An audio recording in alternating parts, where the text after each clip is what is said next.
شہرہ آفاق مصنف امتیاز احمد کلیانوی کی اولین تصانیف میں سے ایک چھوٹا منہ بڑی بات اب آپ سن سکیں گے آڈیو لائبریری میں۔ پارٹ 13 سفرنامہ امریکہ۔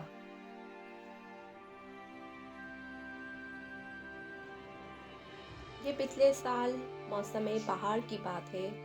ہم نے فیصلہ کیا کہ ہم امریکہ جیسے سپر پاور ملک کا دورہ کر کے اس کی عزت و وقار میں مزید اضافہ کریں گے۔ آپ سب کو تو پتہ ہے کہ روپے پیسے کی تو ہمارے پاس کمی نہیں، اور ویزا کے بارے میں ہمیں یقین تھا کہ امریکن ایمبیسی والے ہمارے گھر آ کر اسٹیمپ کر کے جائیں گے، کیونکہ امریکہ اور اہل امریکہ کے لیے تو یہ بڑے اعزاز کی بات تھی کہ ہم جیسا آدمی ان کے ملک کے دورے پر آ رہا ہے۔ سو ہم نے سوچا بہتر ہے جانے سے پہلے صدر امریکہ کو مطلع کر دیا جائے۔ بعد میں ناحق ناراض ہوگا کہ سر آپ نے آنے سے پہلے مجھے اطلاع کیوں نہیں دی، اور میں آپ کے شایان شان استقبال نہ کر سکا۔ اس سلسلے میں ہم نے 2-3 مرتبہ صدر کو فون بھی کیا، لیکن اس کی بدقسمتی کہ وہ ہم سے بات نہ کر سکا۔ بعد میں جب اسے پتہ چلا کہ ہم نے اسے فون کیا تھا لیکن وہ بات نہ کر سکا تو کف افسوس ملنے لگا۔ پھر اس نے ہماری طرف ایک تفصیلی خط لکھ کر بڑے افسوس کا اظہار کیا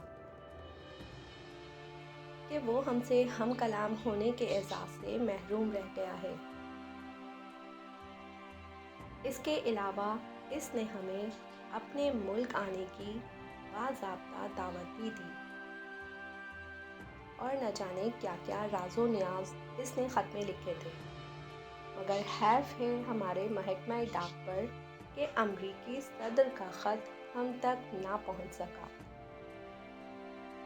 اگلے دن ہم نے سوچا کہ کسی کو بھیج کر امریکن ایمبیسی والوں کو اپنے گاؤں گلیانا میں ہی بلا لیں۔ پھر اچانک ہمیں کسی کام سے اسلام آباد جانا پڑ گیا۔ ہم نے سوچا چلو اسلام آباد تو ویسے ہی آ گئے ہیں،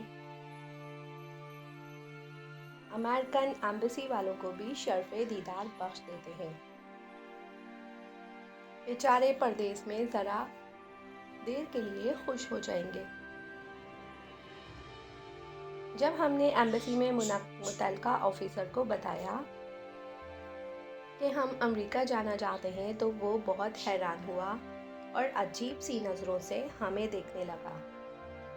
یقیناً یہ سوچ رہا ہوگا کہ حضور آپ کو امریکہ جانے کی کیا ضرورت ہے، آپ ہمیں حکم دیں ہم پورا امریکہ اٹھا کر یہاں لے آتے ہیں، آپ جی بھر کے امریکہ دیکھ لیں گے پھر ہم واپس لے جائیں گے۔ ہم نے کہا نالائق، ہماری بات غور سے سن، ہم امریکہ جانا چاہتے ہیں، اس کے لیے ہمیں ویزا چاہیے۔ اس کے جواب میں آفیسر نے انگریزی میں غالباً یہی کہا کہ حضور کاہے کو تکلیف کرتے ہیں، کافی لمبا سفر ہے۔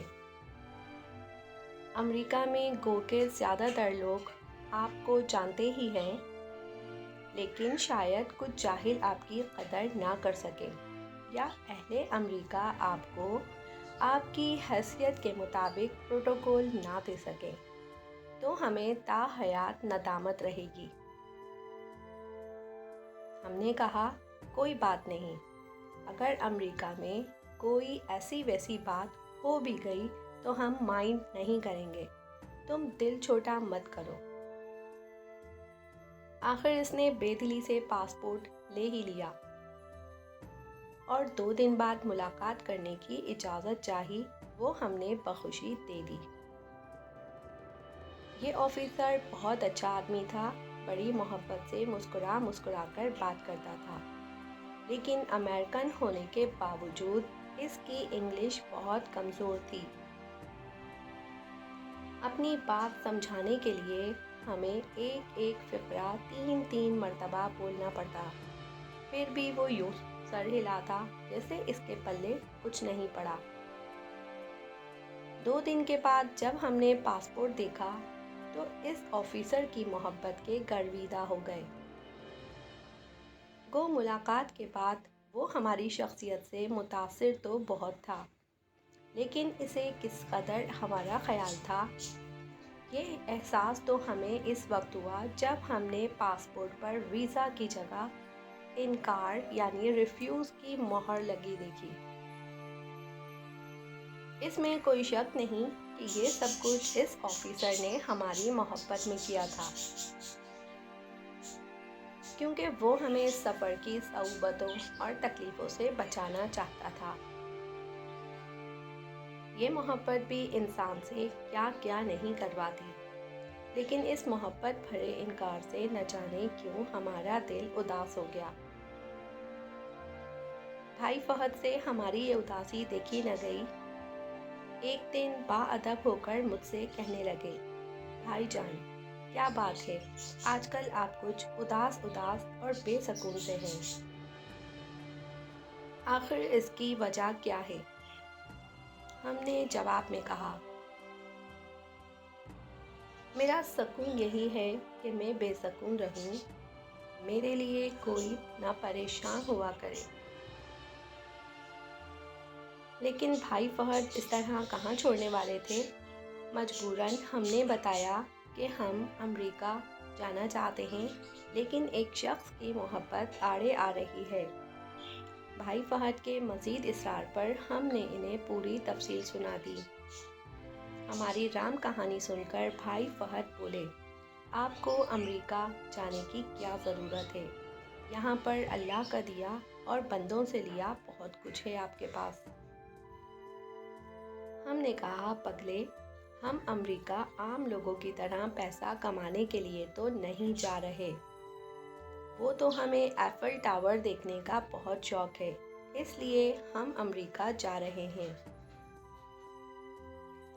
فہد بھائی نے حیرت سے ہماری طرف دیکھا، پھر بولے، بھائی جان، جان کی امان پاؤں تو عرض کروں، ایفل ٹاور تو فرانس میں ہے۔ ہم نے جلدی سے جواب دیا، ہم نے تو مذاق کیا تھا، امریکہ جانے کا ہمارا اصل مقصد تو کچھ اور ہی ہے۔ فہد بھائی نے پوچھا، وہ کیا؟ دراصل ہم امریکہ کا سفر کرنے کے بعد ایک شاندار قسم کا سفر نامہ لکھنا چاہتے ہیں، جو سفر ناموں کی دنیا میں تہلکہ مچا دے گا، اور نئے سفر نامے لکھنے والوں کے لیے مشعل راہ ہو۔ ہم ایسا سفر نامہ لکھنا چاہتے ہیں جسے پڑھ کر لوگ ابن بطوطہ اور ابن انشا کے سفر ناموں کو بھول جائیں، اور اس سفر نامے کی وجہ سے اردو ادب میں ہمارا نام سنہرے حروف سے لکھا جائے۔ پتہ نہیں ہماری بڑی بڑی باتیں فہد بھائی کی سمجھ میں آئیں یا نہیں، لیکن وہ مسکرا کر بولے، آپ کی خواہش کی تکمیل میں آپ کی مدد کر سکتا ہوں۔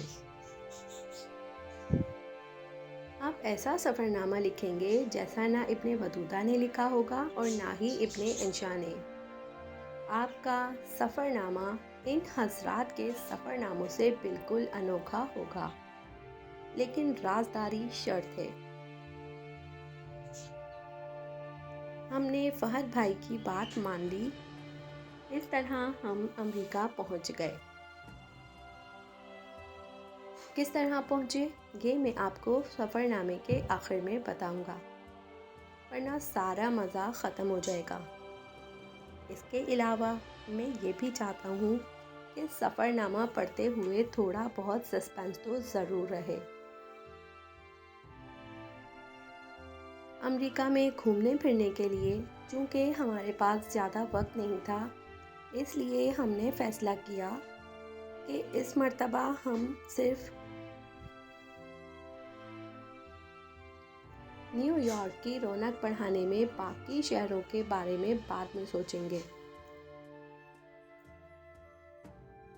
نیو یارک میں ہی ایک پاکستانی عزیز مسعود مل گئے۔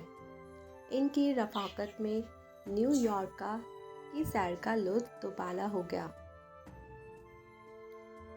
قطعاً غلط کے پیار کے رشتے نہیں رہے۔ جس شہر میں بھی گئے ہم اکیلے نہیں رہے۔ جیسے ہی ہم نیو یارک کی سیر کو نکلے، ہم نے بلند آواز کمنٹری شروع کر دی تاکہ بس میں سوار لوگ ہماری فہم و فراست اور خوش گفتاری سے متاثر ہو جائیں۔ ساتھ ساتھ ہم اپنے ملک کا نام بھی روشن کرنا چاہتے تھے تاکہ امریکہ والوں کو معلوم ہو جائے کہ پاکستانی قوم صرف سنتی ہی نہیں، سناتی بھی ہے۔ اب کمنٹری شروع ہے۔ دیکھیے خواتین و حضرات، یہ نیو یارک ہے۔ آپ اس وقت نیو یارک کی سڑکوں پر سے گزر رہے ہیں۔ معاف کیجیے گا، ہمیں ان سڑکوں کے نام تو معلوم نہیں، لیکن اتنا ہم یقین سے کہہ سکتے ہیں کہ یہ نیو یارک کی سڑکیں ہیں۔ غالباً ان سڑکوں کے آس پاس والی عمارتیں بھی نیو یارک کی ہیں۔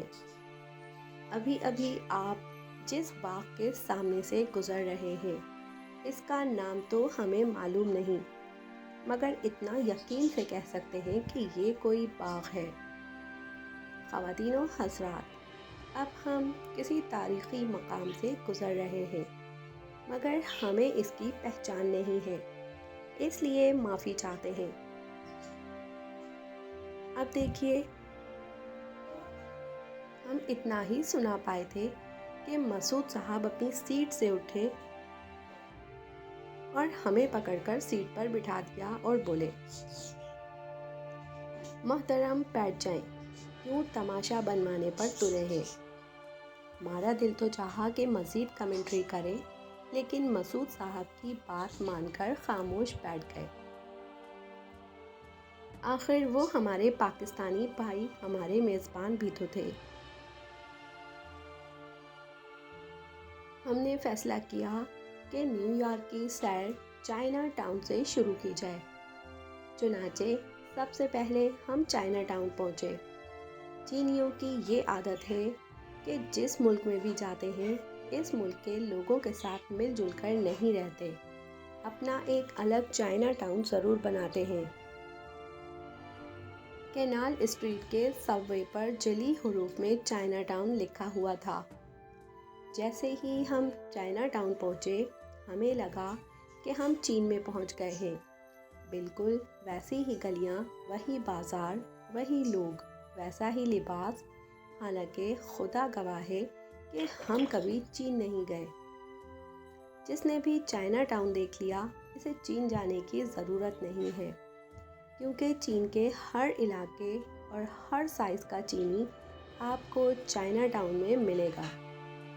سب سے مزے کی بات یہ ہے کہ امریکہ جیسے ترقی یافتہ ملک میں رہنے کے باوجود چائنا ٹاؤن میں زیادہ تر دکاندار اور ریسٹورنٹ والے چینی کے علاوہ کوئی زبان نہیں جانتے۔ ایک ہم لوگ ہیں جسے انگلش نہ آتی ہو، اسے معاشرے میں کوئی مقام دینے کے لیے تیار ہی نہیں ہوتے۔ ہم اسے جاہل، گنوار اور نہ جانے کیا کیا کہتے ہیں، لیکن شاید ہمارا ذہن غلامی کا اثر ہے۔ چائنا ٹاؤن دیکھنے کے بعد ہم گرینڈ سینٹرل اسٹیشن کی طرف نکل گئے۔ New York grand central station بھی دیکھنے کے لائق چیز ہے۔ یہ 32 اسٹریٹ میڈیسن ایونیو سے گزر کر آتا ہے۔ اس کے سامنے پارک ایونیو ہے۔ 1913 میں مکمل ہوا۔ اس کی 2 منزلیں ہیں۔ اوپر کی منزل پر 66 ریلوے لائنیں ہیں اور نیچے کی منزل پر 57 لائنیں ہیں۔ ہم جب بھی یہاں آئے بے پناہ رش دیکھا۔ پتہ نہیں اتنے لوگ روزانہ کہاں جاتے ہیں یا کہاں سے آتے ہیں، لیکن اتنے رش کے باوجود یہ اسٹیشن ہمیشہ صاف ستھرا پایا۔ اب آپ کی معلومات میں اضافے کے لیے یہ بات بھی بتا دیتے ہیں کہ گرینڈ سینٹرل اسٹیشن دنیا کا سب سے بڑا ریلوے اسٹیشن ہے۔ گرینڈ سینٹرل اسٹیشن کے عقب میں ہی پین امریکن بلڈنگ ہے۔ یہ 59 منزلہ عمارت بھی بہت ہی خوبصورت ہے۔ نیو یارک میں ہمیں جس چیز کو دیکھنے کی سب سے زیادہ خواہش تھی وہ چیز تھی مجسمہ آزادی، لیکن اس کے لیے ہمیں ہارلیم کے علاقے میں جانا پڑا۔ ہارلیم کے علاقے میں جانا بڑے دل گردے کا کام تھا۔ سیاحوں کی رہنمائی کے لیے جو پمفلٹ چھپے ہوئے تھے ان پر بھی یہ ہدایات لکھی ہوئی تھیں کہ ہارلیم کے علاقے میں اکیلے نہ جائیں، قیمتی لباس پہن کر نہ جائیں، کم سے کم رقم ساتھ لے کر جائیں، کیمرہ وغیرہ ساتھ لے کر نہ جائیں، صرف گنجان آباد والے علاقے میں جائیں اور رات کو ہرگز نہ جائیں۔ ان ساری ہدایات کی وجہ یہ تھی کہ ہارلیم کالوں کا علاقہ تھا اور جرائم کی دنیا میں کے لیے دنیا بھر میں مشہور تھا۔ ہارلیم کے بارے میں پڑھ کر اور سن کر ہمیں تو اپنا علاقہ غیر یاد آ گیا، بلکہ علاقہ غیر کی حالت بھی بہت بہتر تھی، کیونکہ علاقہ غیر والے بھی قاعدہ اور قوانین کی پابندی ضرور کرتے ہیں،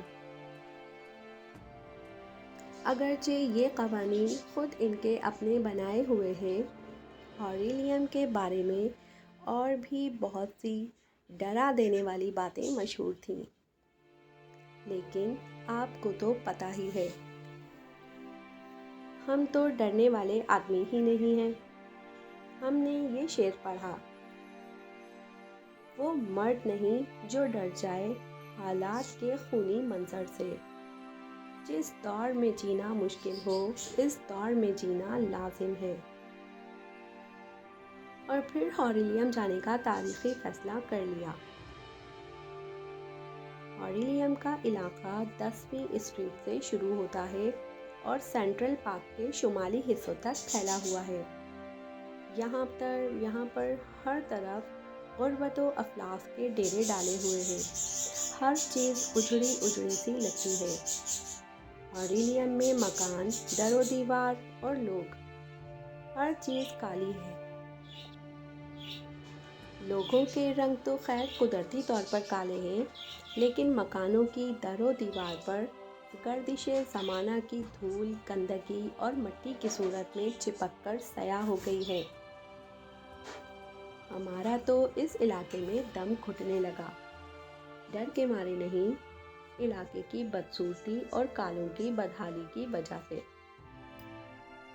امریکہ جو ساری دنیا کو قرضے دیتا ہے، تمام ملکوں کو اپنی مٹھی میں جکڑنا چاہتا ہے، اس کے بڑے شہر کی ایک حصے کی یہ حالت دیکھ کر بہت افسوس ہوا، لیکن امریکہ سے زیادہ افسوس ہمیں اپنے ملک کے حکمرانوں پر ہوا، جو ہر وقت امریکہ کے لیے مدد کے لیے امریکہ کی طرف دیکھتے رہتے ہیں۔ امریکہ جو اپنے لیے کچھ نہیں کر سکتا، کسی دوسرے کے لیے کیا کرے گا؟ خود جن کی ہتھیلی میں ہے سوراخ ہزاروں، وہ دینا چاہیں گے تو کیا دیں گے کسی کو؟ کسی زمانے میں ہارلیم بھی ہالینڈ سے آنے والے گوروں کی آبادی تھی۔ ان لوگوں نے اپنے رہنے کے لیے جو خوبصورت مکانات بنائے تھے، ان میں سے بہت سے گھر آج بھی موجود ہیں اور بہت بھلے لگتے ہیں، لیکن ان کی تعداد بہت ہی کم ہے، اتنی کم کہ یہ کسی گنتی میں نہیں آتے۔ نیو یارک ویسے بھی ازداد کا مجموعہ ہے، ایک طرف صاف ستھرا تو دوسری طرف گندی سڑکیں۔ ٹریفک کی خلاف ورزیاں، سڑک پر جگہ جگہ گڑھے۔ سچی امریکہ کے دورے کے دوران اگر کہیں اپنے ملک کی جھلک نظر آئی تو صرف نیو یارک کا ایک حصہ دیکھ کر۔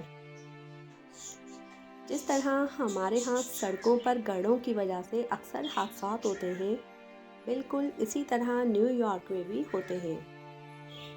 لیکن فرق صرف اتنا ہے کہ اہل نیو یارک ہر جانے کا دعویٰ کر کے حکومت سے پیسے وصول کر لیتے ہیں، لیکن ہمارے ہاں یہ سہولت میسر نہیں۔ شاید اسی وجہ سے نیو یارک میں نسبتاً حادثات زیادہ ہوتے ہیں۔ ویسے یہ طریقہ ہے بھی بڑا سود مند کہ اپنی پرانی سی کھٹارا گاڑی کو گڑھے میں دے مارو اور مک مکا کر کے حکومت سے اچھی خاصی رقم اینٹھ لی۔ نہ جانے کیوں نیو یارک کا یہ حصہ دیکھ کر ہمیں اپنا پنڈی اور گوجر خان یاد آ گیا۔ جب ہم ہاریلیم سے واپس آ رہے تھے، اس وقت بھی ہمارا ذہن کالوں کے ماضی، حال اور مستقبل کے بارے میں سوچ رہا تھا۔ چونکہ ہاریلیم میں ہم نے بے شمار کالوں اور کالیوں کو بیکار بیٹھے ہوئے دیکھا تھا، اس لیے ہمیں ان کی پسماندگی کی وجہ بھی معلوم ہو گئی۔ اور یہی وجہ ہے کہ کالوں میں کھلاڑی اور گلوکار تو بہت نامور پیدا ہوئے ہیں، لیکن پڑھائی لکھائی کے کاموں میں یہ لوگ ہم جیسے لوگوں سے بھی بہت پیچھے ہیں۔ شاید کالوں کی اوپری منزل، میرا مطلب دماغ سے ہے، بالکل خالی ہے۔ ہاریلیم کی سیر کے بعد ایسا دل اداس ہوا کہ کہیں اور جانے کا موڈ نہ بنا، اس لیے ہم سیدھے ہوٹل میں آ گئے۔ ہم نے مزید چند دن امریکہ میں ونڈو شاپنگ اور مٹر گشت میں گزارے، پھر ہمارا دل اس شہر نیو یارک سے بھی اکتا گیا۔ عادت سی بنا لی ہے تم نے تو منیر اپنی، جس شہر میں بھی رہتا اکتائے ہوئے رہتا۔ ایک بات تو ہم آپ کو بتانا ہی بھول گئے، جب صدر امریکہ کو ہماری نیو یارک آمد کا پتہ چلا تو بھاگا بھاگا ہمارے پاس آیا، لیکن ہم نے ملنے سے صاف انکار کر دیا، کیونکہ نیو یارک کے بعض حصوں کی حالت دیکھ کر ہمیں اس کی نااہلی کا احساس ہو گیا تھا، اور آپ کو تو پتہ ہی ہے کہ نااہل اور جاہل لوگوں سے تو ہمیں خدا واسطے کا بیر ہے۔ خیر، خدا خدا کر کے سفر ختم ہوا۔ ہونا تو یہ چاہیے تھا کہ جیسے ہی سفر ختم ہوا، سفر نامہ بھی ختم ہی ہو جاتا، لیکن ہمارا سفر نامہ چونکہ ذرا انوکھی قسم کا سفر نامہ ہے، اس لیے یہ کچھ دیر اور جاری رہے گا۔ اب ہم آپ سے ایک سوال، آپ نے سفر نامہ پڑھا، آپ کو کیسا لگا؟ اچھا لگا؟ شکریہ۔ گو کہ فہد بھائی نے رازداری کا وعدہ لیا تھا، لیکن ہم وہ وعدہ توڑ کر آپ کو سچ بتاتے ہیں۔ ہم کوئی سیاستدانوں کو آج کل سیاستدان کہنا زیادہ مناسب ہے تو نہیں کہ اپنے جھوٹ پر پردہ ڈالیں، تو معذرت کے ساتھ عرض ہے، قسم لے لیجئے جو ہم نے ساری زندگی امریکہ کی زمین پر قدم بھی رکھا ہو۔ وہ تو بھلا ہو فہد بھائی کا کہ جب ہم نے انہیں بتایا کہ ہم امریکہ اس لیے جانا چاہتے ہیں کہ ایک زبردست سا سفر نامہ لکھ سکیں، تو وہ مسکرا کر بولے، سفر نامہ لکھنے کے لیے بھائی جان امریکہ جانے کی کیا ضرورت ہے؟ آپ بازار سے 2-4 سفر نامے اور ایک ایسی کتاب خرید لیں جس میں امریکہ کی سڑکوں، ہوٹلوں اور اہم جگہوں کے نام لکھے ہوں۔ پھر آپ ان کتابوں کی مدد سے سفر نامہ لکھنا شروع کر دیں۔ اردو ادب میں 80% سفر نامے اسی طرح لکھے گئے ہیں، کیونکہ جو سفر کرتے ہیں ان کے پاس سفر نامہ لکھنے کے لیے وقت نہیں ہوتا، اور جو سفر نامے لکھتے ہیں وہ بیچارے سفر نہیں کر سکتے۔ لیکن بھائی جان، سفر نامہ لکھتے وقت ذرا احتیاط کیجیے گا، کہیں ایسا نہ ہو کہ آپ لندن کے ایئرپورٹ پر اتریں تو آپ کو وائٹ ہاؤس کی عمارت دور سے نظر آ جائے، ایک موڑ مڑتے ہی ابول ہال سامنے کھڑا ہو، پھر چند منٹ کے بعد آپ ایفل ٹاور کے سائے میں پہنچ جائیں۔ آپ نے ایسا لکھا تو پھر لوگ آپ کا مذاق اڑائیں گے، لیکن اگر آپ نے عقل سے کام لیا اور دھیان سے کام کیا تو کوئی وجہ نہیں کہ آپ کا سفر نامہ پسند نہ کیا جائے۔ یقیناً آپ کا سفر نامہ بھی سفر ناموں کی تعداد میں بہترین اضافہ ہوگا، اور لوگ آپ کا سفر نامہ پڑھتے ہوئے سوچیں گے، بھائی کیا ٹھاٹھ سے امریکہ کی سیر ہو رہی ہے۔ معزز قارئین، ہم نے تو بھائی فہد کی بات مان کر 2-4 کتابوں کی مدد سے سفر نامہ لکھ دیا۔ ویسے فہد بھائی نے ٹھیک ہی کہا تھا کہ ہمارا سفر نامہ ابن بطوطہ اور ابن انشا کے سفر ناموں سے بالکل انوکھا ہوگا، کیونکہ انہوں نے سفر نامے سفر کر کے لکھے تھے اور ہم نے بغیر سفر کیے سفر نامہ لکھ ڈالا۔ اب فیصلہ آپ کو کرنا ہے کہ فہد بھائی کی باتوں میں کہاں تک صداقت ہے۔ ہمیں ہماری بصیرت نے خود شناس